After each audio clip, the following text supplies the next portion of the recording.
Hello everyone. तो ये मेरी एक वीज़ा रिफ्यूज़ल की सक्सेस स्टोरी है कि मेरा वीज़ा कैसे रिफ्यूज़ हुआ था और क्या क्या हुआ था उस फेज़ के ड्यूरिंग में। तो मेरी सिलेक्शन हुई थी पीएचडी के लिए पोलैंड में। मुझे invitation letter like offer letter, scholarship letter, डोमेट अकोमोडेशन लेटर सब कुछ इंस्टीट्यूट की ओर से रिसीव हो चुका था। अब मेरी बारी थी वीज़ा के लिए अप्लाई करने के लिए। और मैंने सोचा था मैं किसी एजेंट की हेल्प नहीं लूँगी, क्योंकि एजेंट एक तो फालतू में 20-30 हज़ार लेगा, क्यों ही पैसे खर्च करने हैं ना। और मैंने एक एजेंट की हेल्प लेने का सोचा भी, वो इसलिए सोचा क्योंकि पहले मैं जो था वो बीएफएस की साइट से ही अप्लाई कर रही थी और मेरे को अपॉइंटमेंट डेट नहीं मिल रही थी। मैंने काफ़ी दिनों तक अप्लाई कर मतलब देखती रही, मुझे अपॉइंटमेंट डेट नहीं मिली थी। फिर मैंने ना एक मेल होती है इनकी, मैंने वहाँ पे ई कॉन्सुलेट की मेल पे मैसेज किया कि मुझे मेल किया कि मुझे अपॉइंटमेंट की डेट नहीं मिल रही है और मैं काफ़ी टाइम से ट्राई कर रही हूँ। तो ई कॉन्सुलेट वालों ने बोला कि ठीक है, आप ऐसा कीजिए, हमारी वेबसाइट के थ्रू उन्होंने लिंक प्रोवाइड कर दिया, यहाँ के थ्रू जाइए और आपको अपॉइंटमेंट डेट मिल जाएगी। और मैंने ई कॉन्सुलेट के थ्रू ही अप्लाई किया और मुझे जल्दी से अपॉइंटमेंट डेट लाइक जब मैंने अप्लाई किया था उसके 1 वीक बाद मुझे अपॉइंटमेंट डेट मिल भी गई थी। ठीक है, यहाँ तक की कहानी ठीक है। मैंने जो भी पोलैंड की क्राइटेरिया है वीज़ा का वो पढ़ा भी था कि क्या क्या चाहिए। और मेरे ना एक्चुअली नॉन में कोई नहीं था उस टाइम पे जो पहले से पोलैंड गया हुआ हो या पीएचडी कर रहा हो, क्योंकि हर कंट्री का जो एक वीज़ा का क्राइटेरिया होता है वो अलग होता है। और ऑफ कोर्स मैं सब कुछ खुद से ही कर रही थी, मुझे कोई गाइडेंस नहीं था कि क्या होता है क्या नहीं होता है। तो उस पे ना ठीक है, मुझे अब अपॉइंटमेंट डेट मिल चुकी थी और मैं अपने सारे डॉक्यूमेंट्स रेडी कर रही थी कि अब मुझे कुछ नहीं चाहिए, मेरे पास सारे डॉक्यूमेंट्स हैं, हेल्थ इंश्योरेंस भी मैंने ले रखा है, सब कुछ है। अब तो जाके बस अपॉइंटमेंट डेट वाले दिन ही जाना है। और चंडीगढ़ आई थी मेरी बीएफएस ग्लोबल ऑफिस, चंडीगढ़ में अपॉइंटमेंट डेट थी। पर क्या होता है, मैं एक वहाँ पे एक सेक्शन में एक स्टेटमेंट मेंशन होता है कि जो भी आपके एजुकेशनल डॉक्यूमेंट हैं वो मिनिस्ट्री ऑफ एक्सटर्नल अफेयर्स से अपोस्टिलेशन होने चाहिए। और उस टाइम पे मुझे अपोस्टिलेशन का मतलब नहीं पता था कि क्या होता है अपोस्टिलेशन। ठीक है, मुझे नहीं पता था अपोस्टिलेशन का। फिर मेरे फ्रेंड की कोई फ्रेंड थी पोलैंड में, उसने मेरे को उससे कांटेक्ट करवाया और मैंने उनसे पूछा कि क्या होता है। तो उन्होंने बोला हाँ, अब ये अपोस्टिलेशन करवाने पड़ते हैं, लाइक अटेस्टेड करवाने पड़ते हैं। और जब मेरे को पता चला, उस दिन फ्राइडे था, मंडे को मेरी अपॉइंटमेंट की डेट थी, नहीं हो सकता कुछ भी। मैंने वहाँ पे अपोस्टिलेशन वालों को कॉल किया तो उन्होंने बोला सैटरडे संडे तो मिनिस्ट्री ऑफ होती है, आप जितनी भी कोशिश कर लो आपको ट्यूसडे से पहले डॉक्यूमेंट नहीं मिल सकता है। फिर तो क्या ही था, मैंने रात को पालमपुर से ही, क्योंकि मैं उस टाइम पे सीएसआर आईएचबीटी पालमपुर में थी हिमाचल में, मैंने रात को 7 बजे की बस लेती हूँ, सुबह दिल्ली पहुँच जाती हूँ। भटकते भटकते उनका ऑफिस फाइंड आउट करती हूँ। आई थिंक 12:30-1 बजे तक मैं उनके ऑफिस पहुँचती हूँ और मैं उनको अपने डॉक्यूमेंट्स देती हूँ। लाइक उन्होंने मुझे बोला कि आप जाओ मीटिंग अटेंड करो, उनसे रिक्वेस्ट कर लेना कि आप डॉक्यूमेंट बाद में सबमिट कर दोगे। तो मैं उनके बोलने पे वैसे ही जाती हूँ, वहाँ पे मीटिंग अटेंड करती हूँ। बट वो लोग बोलते हैं अगर आपके पास डॉक्यूमेंट नहीं है तो अच्छा है, आप मीटिंग भी नहीं अटेंड करो, आप डिसॉल्व कर दो, नेक्स्ट टाइम जब आपके पास अपोस्टिलेशन वाला डॉक्यूमेंट होगा तभी आना। तो फिर मैंने बोला ठीक है, मतलब अब मीटिंग करने का कोई फ़ायदा भी नहीं है, अगर उन्होंने बोल ही दिया तो वहाँ से मैं आ जाती हूँ वापस पालमपुर। फिर मेरे को थोड़े टाइम के बाद जो है वो डॉक्यूमेंट आ जाता है अपोस्टिलेशन वाला, मैं फिर से अप्लाई करती हूँ ई कॉन्सुलेट से ही जाके और मुझे अपॉइंटमेंट मिल जाती है फिर से 1 वीक के बाद की। और उसके बाद सेकेंड टाइम मैं जाती हूँ, अपने सारे डॉक्यूमेंट्स लेके जाती हूँ वहाँ पे और मेरी सबमिशन हो जाती है। अब मुझे वेट था कि ठीक है अब मेरा तो आ जाएगा, वीज़ा आ जाएगा। और पता नहीं क्यों मैंने कहीं से वीज़ा रिफ्यूज़ल का सुन रखा था कि वीज़ा रिफ्यूज़ भी हो जाता है। भाई मेरे को ना, और जिस दिन से मैंने सुना था ना मेरे दिमाग में एक ही चीज़ चल रही थी, मेरा वीज़ा रिफ्यूज़ हो जाएगा, मेरा वीज़ा रिफ्यूज़ हो जाएगा। पता नहीं क्यों ऐਵੇਂ फालतू में चल रहा था। पर सीरियसली मेरा वीज़ा रिफ्यूज़ हो गया। मतलब 22 नवंबर को मेरा बर्थडे होता है और उस दिन मेरा वीज़ा रिफ्यूज़ हो गया था। बट क्योंकि दिल्ली से मेरे मतलब पालमपुर तक पहुंचना था पासपोर्ट, तो उसमें थोड़ा टाइम लग गया था। 28th या 29th को, हाँ, मुझे मेरा पासपोर्ट रिसीव हुआ था। लेटर, पासपोर्ट के साथ एक लेटर रिसीव होता है जिसमें वीज़ा रिफ्यूज़ल के बताया जाता है, ठीक है। और मुझे वो पॉइंट्स ना समझ नहीं आ रहे थे कि ये वीज़ा क्यों रिफ्यूज़ हुआ, क्योंकि एक तो उन्होंने ऑफर लेटर पे कुछ ऑब्जेक्शन किया हुआ था, एक तो उन्होंने ये लिखा हुआ था कि हम नहीं समझ पा रहे हैं कि आप पोलैंड क्यों जा रहे हो, लाइक उन्हें क्लियरेंस नहीं था। और यार मैं सोच रही थी, पहले एक तो मेरे सिलेक्शन में इतनी प्रॉब्लम हुई, आप आप सिलेक्शन वाली वीडियो भी ज़रूर देखना। और फिर वीज़ा रिफ्यूज़ होना, और वीज़ा फीस भी 15,000 मैंने फर्स्ट टाइम पे की थी। मुझे फिर से री अपील करना था, 15,000 मुझे फिर से पे करनी थी, क्योंकि सारे पैसे मैं अपने लगा रही थी, अपने जोड़े हुए पैसे। ठीक है, उसके बाद ना 14 डेज़ का ये लोग, 14 या 7 डेज़, 14 डेज़ आई थिंक, हाँ, कि ये टाइम देते हैं कि आपका जो भी डॉक्यूमेंट मिसिंग है आप हमें बता दो, मैं मतलब सबमिट करवा दो। मैंने अपनी सुपरवाइज़र को मेल किया कि मेरा वीज़ा रिफ्यूज़ हो चुका है, ये रीज़न्स हैं। मेरी सुपरवाइज़र का मुझे मेल आता है कि हम भी नहीं समझ पा रहे कि इन्होंने आपका वीज़ा क्यों रिफ्यूज़ किया है, ठीक है। यहाँ पे मैं परेशान हूँ, वहाँ पे मेरी सुपरवाइज़र परेशान। सुपरवाइज़र ने डिप्टी डायरेक्टर से बात की और डायरेक्टर से बात की यहाँ पे कि ऐसे ऐसे सारा सिनेरियो हो रहा है। इन लोगों ने मुझे बोला कि आप जाओ और हमें बताओ कि आपको कौन सा डॉक्यूमेंट चाहिए, लाइक। तो ठीक है, मैं नेक्स्ट डे मैंने एम्बेसी में काफ़ी कॉल्स की, मेल्स की, बट उन्होंने बोला कि आपको रीजंस हमने लिखे हुए हैं, मतलब सॉरी, उन्होंने नहीं, जो कॉन्सुलेट्स होते हैं उन्होंने लिखे हुए हैं, पॉलिश एम्बेसी वालों ने। इसके अलावा हम आपको कुछ एक्सप्लेन नहीं कर सकते हैं कि आपका क्या है क्या नहीं है। मुझे ऐसे था कि मैंने अपने सारे डॉक्यूमेंट्स तो सबमिट करवा दिए, अब क्या मिसिंग है, क्या मिसिंग है। तो ये चीज़ मैं समझ नहीं पा रही थी कि क्या मिसिंग है। और ठीक है, मैं चंडीगढ़ जाती हूँ, मैं उन लोगों को सबको बोलती हूँ, वहाँ पे जो बीएफएस वाले थे जो मेरा केस हैंडल कर रहे थे, मैंने उन्हें बोला कि रीज़न तो बताओ एटलीस्ट। उन्होंने बोला कि मे बी वो श्योर नहीं है, आप उन्हें और एविडेंस दो अपनी सिलेक्शन के। And I was like okay.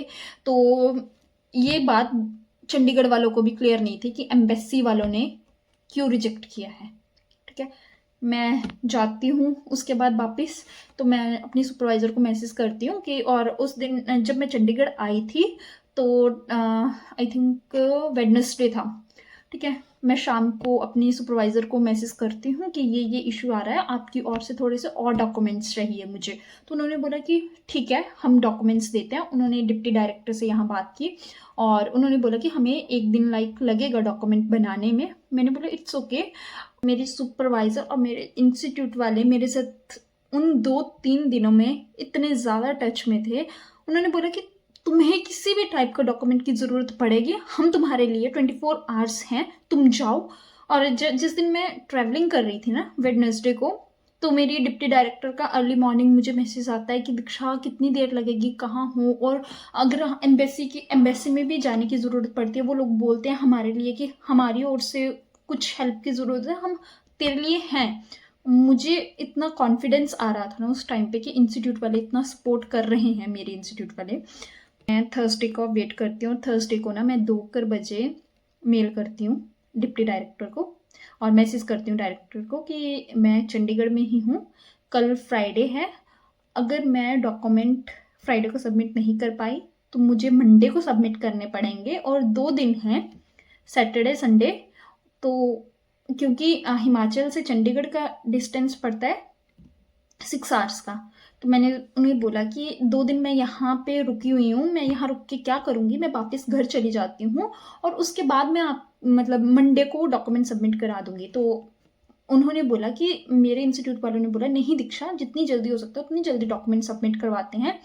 ये लोग इंस्टीट्यूट में ना रात के 9 बजे थे, और मैं ये बताती हूँ ये 3 बजे चले जाते हैं अब इंस्टीट्यूट से।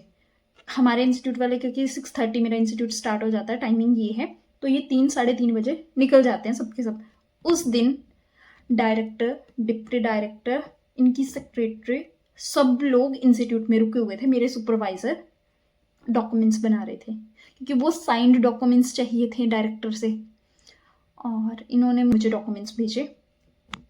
नेक्स्ट डे मैं बीएफएस जाती हूँ, डॉक्यूमेंट सबमिट करती हूँ। फिर से अपना 15,000 फूकती हूँ और आ जाती हूँ घर वापस। 3-4 दिनों बाद मुझे एक मेल आती है एम्बेसी से, क्योंकि मैंने वहाँ पे कॉन्सुलेट को मेल की थी कि मुझे रीज़न बताया जाए कि क्यों मेरा वीज़ा रिजेक्ट हुआ है। तो वो लोग ना 3-4 दिन बाद, जब मैं फिर से फाइल सबमिट करवा चुकी होती हूँ, लाइक फिर मुझे मैसेज करते हैं, मेल करते हैं कि तुम्हारा इसलिए रिजेक्ट हुआ था क्योंकि हमें हार्ड कॉपी चाहिए थी तुम्हारे ऑफर लेटर की और तुम्हारे एकोमोडेशन की। बस लाइक उस टाइम पे मुझे ऐसे हो रहा था धक धक धक धक कि मेरा 30,000 पानी में, और मैं क्या करूं, मुझे कुछ समझ नहीं आ रहा था। ऊपर से मैंने सोचा, अब मैंने सुपरवाइजर को मेल किया कि ये लोग तो हार्ड कॉपी के लिए बोल रहे हैं और मैं फिर से सेकंड टाइम भी अप्लाई कर चुकी हूँ। अगर इस टाइम रिजेक्शन आता है तो मुझे थर्ड टाइम के लिए रिजेक्शन ही, रिफ्यूज़ल आ रहा था मुझे थर्ड टाइम के लिए जो है वो क्या कहते हैं, हार्ड कॉपीज़ ही चाहिए होंगी। तो आप प्लीज़ मुझे हार्ड कॉपीज़ प्रोवाइड कर दें।